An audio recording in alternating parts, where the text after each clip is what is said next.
All right, what is good, ladies and gentlemen, is the Mass Ranker back again with another ranking, and today we are doing a ranking for the interviews with Monster Girls characters.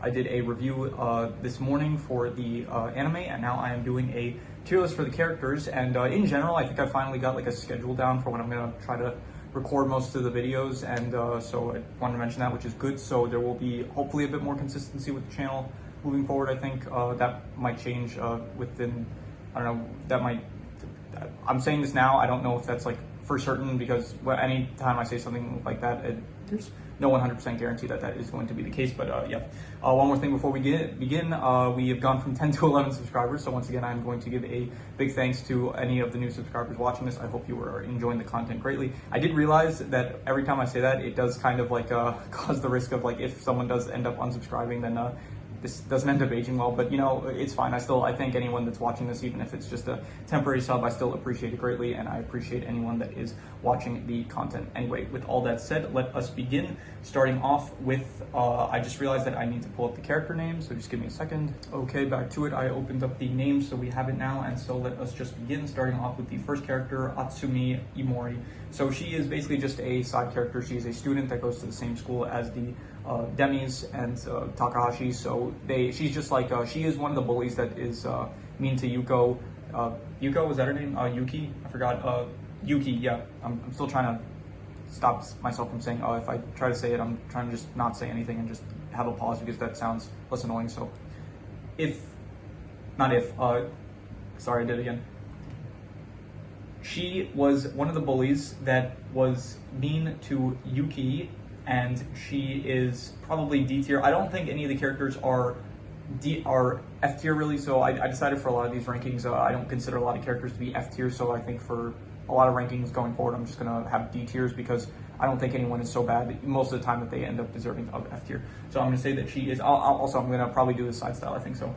She is D tier, I would say, just in terms of all the characters in the show, she is on the lower end.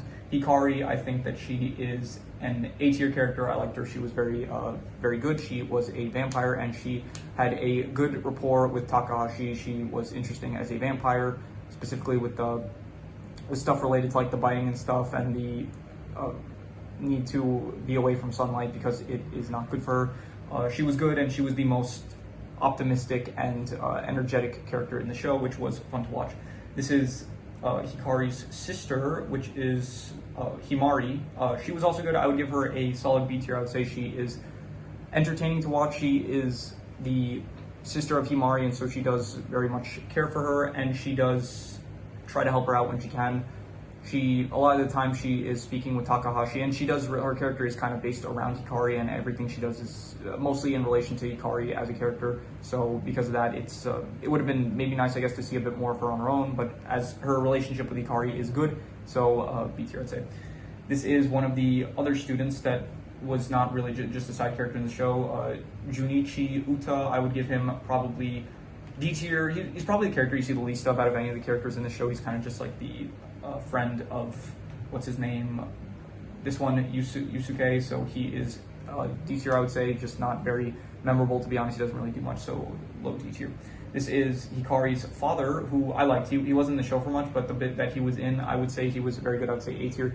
He was a good father. He's a stay-at-home dad, and he does care for Hikari, and he very much acts kind of similar to Hikari, and so it was cool to see those traits that Hikari gets from where she gets it from. So A tier, I'd say.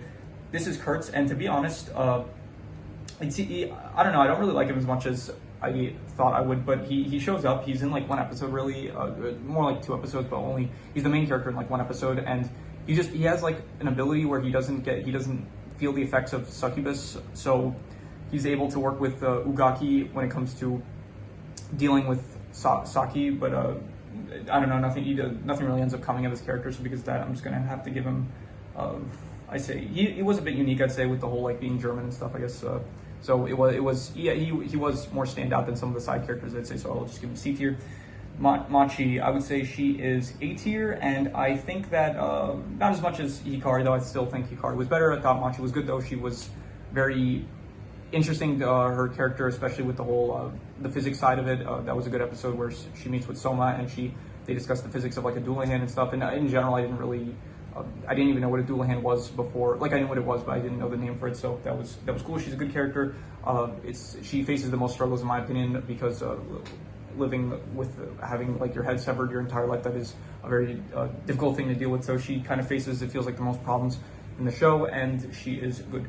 Saki, I would give probably, I'd say A tier, and probably below Machi. I thought she was good. She is very fun to watch as well. She has a crush on Takahashi. She is very nervous about her power. She doesn't want to affect anyone, and ultimately she doesn't end up pursuing love because of that. But then because she thinks that Takahashi, he hides the effects that it has on him. He does not want to show the effects that it has on him, so he ends up repressing his horny feelings, and so because of that she ends up falling in love with him because she thinks that he is not affected by her effects. So she kind of has a crush on him, and he's kind of horny for her, but he tries not to be. So it is good, and they talk and stuff, and it's good. And she is ultimately just another good character, I'd say. So all the demis in this are good. They're interesting a lot. So this is the other character that was kind of a bully to Yuki, Shizuka. She is probably, I would say, about the same. I would say I think.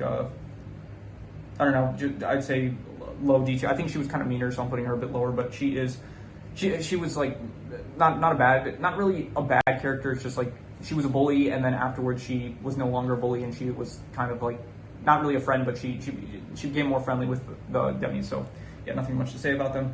Soma, I like Soma. He was good. He was only in like one episode really, but in that one episode, it was very good.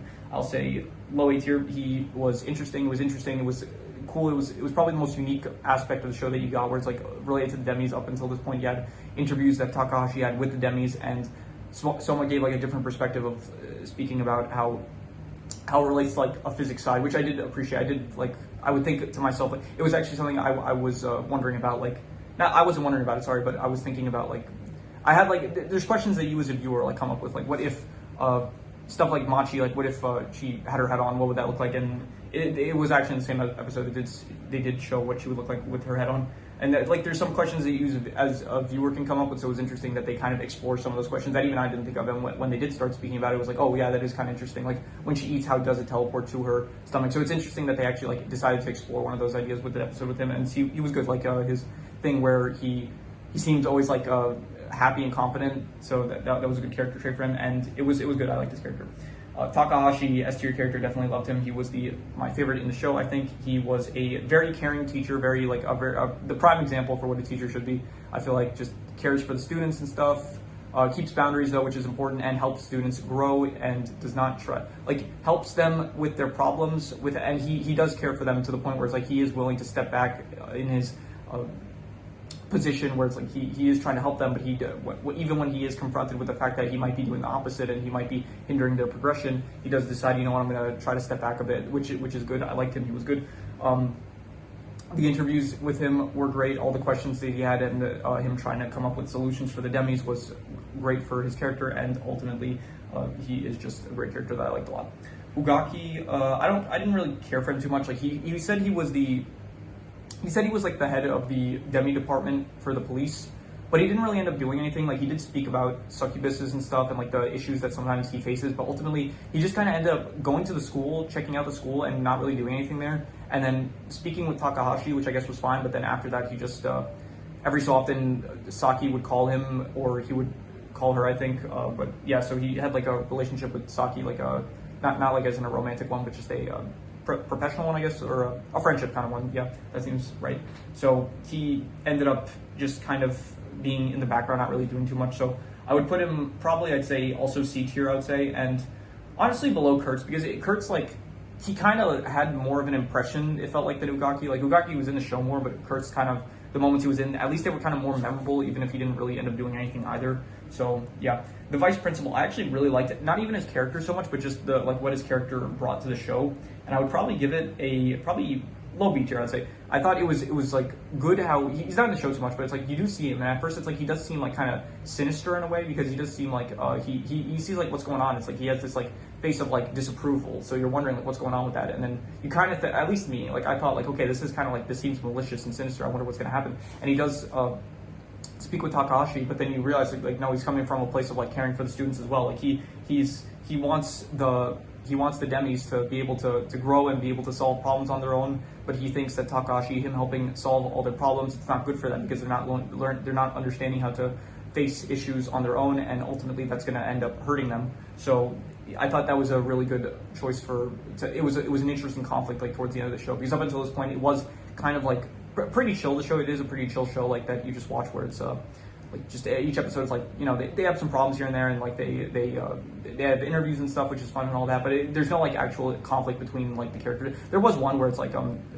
Takashi gets upset at Machi because she almost accidentally dropped her head and he got like really upset at her, so there was kind of a conflict there where it's like he got upset at her and he overreacted, which made her like very sad, and so he had to apologize and stuff, so that was also a good conflict. But I thought this one was like slightly better, and it did lead to like them creating the video and stuff, thanking Takashi for it, and them growing and becoming friendly with other students. So overall I thought it was good what his character brought to the show. We have here Yuki, right? This is Yuki, that's her name.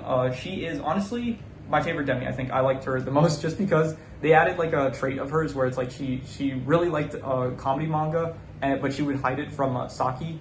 And for some reason, I don't know, like her trying to hide in her laughter, it was just like very, very charming, and I liked it a lot. It was good.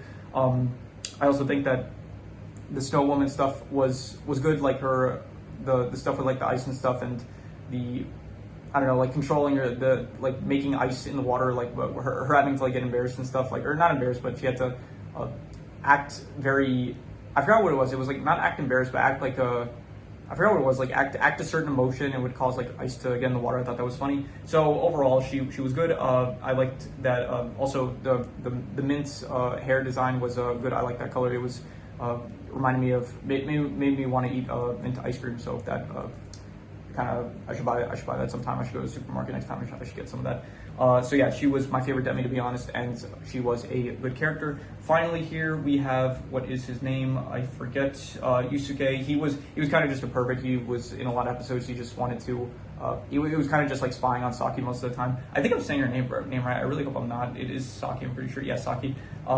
So yeah, he was just kind of spying on Saki because he's a hormonal teenager, and in anime that trait gets amplified greatly for some reason. So I will put him in, I guess, D tier, but honestly I put him kind of higher just because even if he is a pervert, like he was, it did lead to some comedic moments and stuff, and I guess he did own it, which I don't know, you can kind of respect that in a way a bit, like at least like he's not trying to hide it, so you know, like I mean, not respect it, but at least for comedic purposes, like it's funnier when they own it. So I don't know, at least in this context, it was humorous for me, I guess. So yeah, he was top of D tier, I'll give him. So yeah, anyway, this is my ranking of the Interview with Monster Girls characters. If you have any recommendations, anything that you want me to review, any shows, anime, video game stories, movies, anything that you want me to review or rank, you can leave them in the comments for rankings. It doesn't have to be media related, it can be anything. And yeah, that is pretty much all there is to it, so let's leave it at that.